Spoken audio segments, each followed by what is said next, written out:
Hello everyone. आज की कहानी है सब कुछ जायज़ है प्यार में।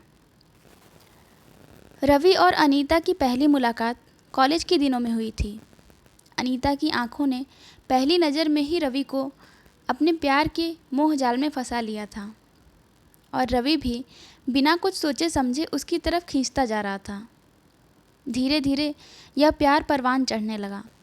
दोनों को लगा कि कुदरत ने उनको एक दूसरे के लिए ही बनाया है। दोनों ने निश्चय किया कि जब उनकी पढ़ाई ख़त्म होगी और रवि को किसी कंपनी में अच्छी जॉब मिल जाएगा तब वह अपने माता पिता से अपनी शादी की बात करेंगे। वक्त गुजरता गया और रवि को एक मल्टीनेशनल कंपनी में अच्छे पैकेज पर जॉब भी मिल गया। रवि अनीता को बहुत प्यार करता था और अनीता भी जान से ज़्यादा रवि को चाहती थी। और एक दिन दोनों ने अपने माता पिता के समक्ष अपनी शादी का प्रस्ताव रखा, लेकिन शायद किस्मत को कुछ और ही मंजूर था। कहते हैं ना कि दुनिया का हर शख्स किस्मत के बारे में जानता ज़रूर है, लेकिन किस्मत में क्या लिखा होता है वह कोई नहीं जानता। अनीता के माता पिता किसी भी हालत में अपनी बेटी का हाथ रवि के हाथ में सौंपना नहीं चाहते थे, क्योंकि दोनों की जाति अलग थी और अनीता के पिता अंतरजातीय विवाह में बिल्कुल भी भरोसा नहीं करते थे। उन्हें यह रिश्ता पसंद नहीं था।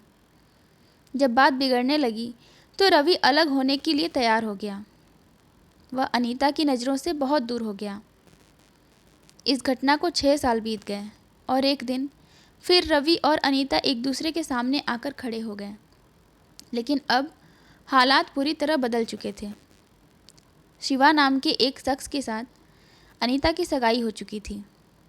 अनीता अपनी पिछली ज़िंदगी और पहले प्यार को पूरी तरह भुला चुकी थी और अपने नए जीवन की शुरुआत करने जा रही थी, लेकिन रवि तब भी उसे भुला नहीं पाया था। उसने शादी तोड़ने के लिए अनीता को मनाया भी, लेकिन वह असफल रहा।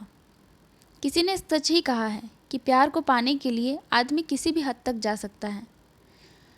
रवि भी अपने प्यार को पाने के लिए हैवानियत की हद तक जा पहुंचा। उसने किसी भी तरह शिवा को रास्ते से हटाने का मन ही मन फैसला कर लिया और क्रोध में आकर जून 2002 में उत्तरी दिल्ली की एक इमारत की 7वीं मंजिल से शिवा को फेंक दिया। शिवा की मौत के आरोप में रवि की गिरफ्तारी हुई। पूरा मामला कोर्ट में गया और जिसे वह अपनी जान से भी ज़्यादा प्यार करता था, उसी अनीता की गवाही पर रवि को कोर्ट ने आजीवन कारावास की सज़ा सुना दी। रवि को जेल की सलाखों के पीछे धकेल दिया गया। प्यार एक ऐसा नशा है जो कभी उतरने का नाम नहीं लेता। रवि भी इस नशे की गिरफ्त में पूरी तरह आ चुका था। जेल जाने के बाद भी उसके मन में अनीता के प्रति प्रेम जीवित था।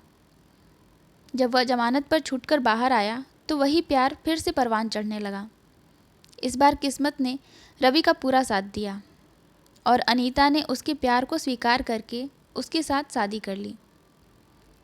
दूसरी तरफ रवि का मामला दिल्ली हाई कोर्ट में जा पहुंचा। किसी समय अपने भावी पति शिवा की हत्या के आरोपी को सज़ा सुनाने के लिए कोर्ट में गवाही देने वाली अनीता अब उसी आरोपी पति रवि को बचाने के लिए बेताब हो गई। उसने अपने पहली गवाही बदलने की इच्छा जाहिर की, लेकिन भारत का कानून कहाँ किसी को छोड़ता है।